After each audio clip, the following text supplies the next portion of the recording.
Dan apa keuntungan yang didapatkan oleh si penggugat atau keuntungan yang didapatkan oleh si istri dengan adanya putusan first take ini, putusan tanpa hadirnya si tergugat.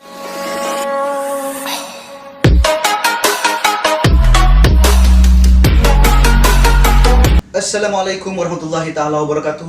Salam Pancasila, salam Indonesia, dan salam penegakan hukum. Pada kesempatan kali ini saya akan membahas mengenai seputar perceraian ataupun hukum acara perceraian, baik di pengadilan agama ataupun di pengadilan negeri. Karena ada yang bertanya pada saya melalui komentar YouTube. Pertanyaannya adalah, apakah bisa mengajukan gugatan perceraian ke pengadilan agama sedangkan si suami atau si tergugat tidak mau mendatangi persidangan? Tentunya hal ini yang banyak dipertanyakan oleh masyarakat, bahkan ini merupakan hal yang banyak terjadi juga di kalangan masyarakat.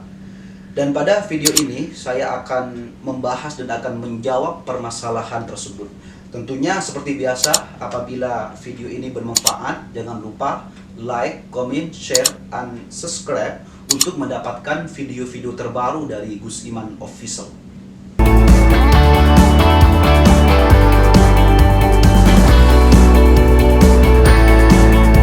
Jadi, sebelum persidangan dimulai, maka diwajibkan bagi pengadilan melalui jurusita atau jurusita pengganti untuk melakukan pemanggilan atau memberikan surat panggilan kepada para pihak, baik itu dari pihak penggugat ataupun dari pihak tergugat.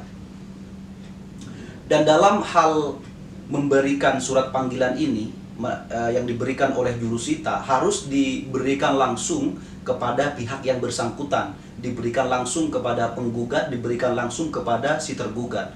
Dan apabila yang bersangkutan tidak ada, maka surat panggilan ini diberikan kepada keluarga yang bersangkutan.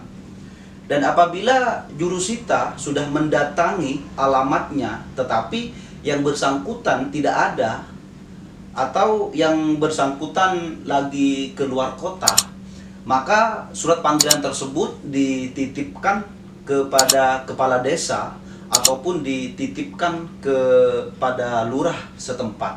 Dan batas waktu untuk memberikan surat panggilan kepada si penggugat dan tergugat itu harus diberikan 3 hari sebelum sidang dilaksanakan.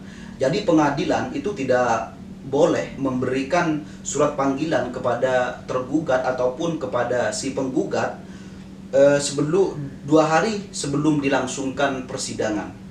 Dan juga diwajibkan bagi pengadilan dalam setiap pemanggilan itu harus dibuat surat berita.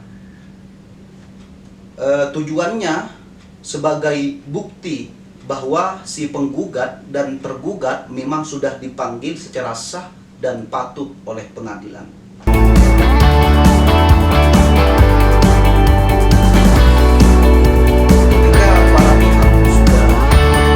Secara sah dan patut oleh pengadilan agama untuk dilakukan persidangan. Namun pada saat persidangan ingin dilangsungkan, ternyata si suami atau si tergugat tidak hadir di persidangan tersebut. Maka hakim menjadwalkan ulang atau menjadwalkan kembali untuk persidangan selanjutnya dan menyuruh kepada jurusita untuk melakukan pemanggilan ulang, untuk melakukan pemanggilan yang kedua kali kepada si tergugat atau si suaminya. Dan ketika sudah dipanggil 2 kali, ternyata si suami atau si tergugat masih tidak mau menghadiri persidangan tersebut, maka hakim tetap melanjutkan persidangan dan hakim tetap memutuskan persidangan. Dan putusan ini disebut dengan putusan first take atau putusan tanpa hadirnya si tergugat atau tanpa hadirnya si suami.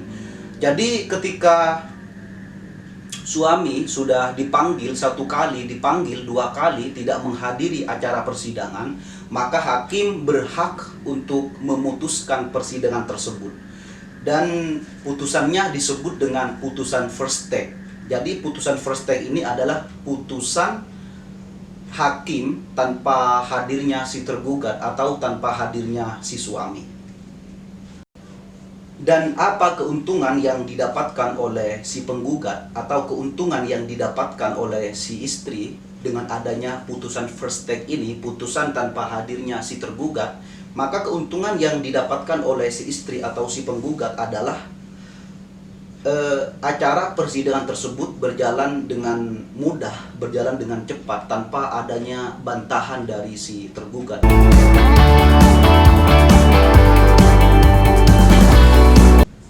Dan sekarang bagaimana ketika yang tidak hadir ke persidangan itu adalah si penggugat itu sendiri? Apa akibat hukumnya?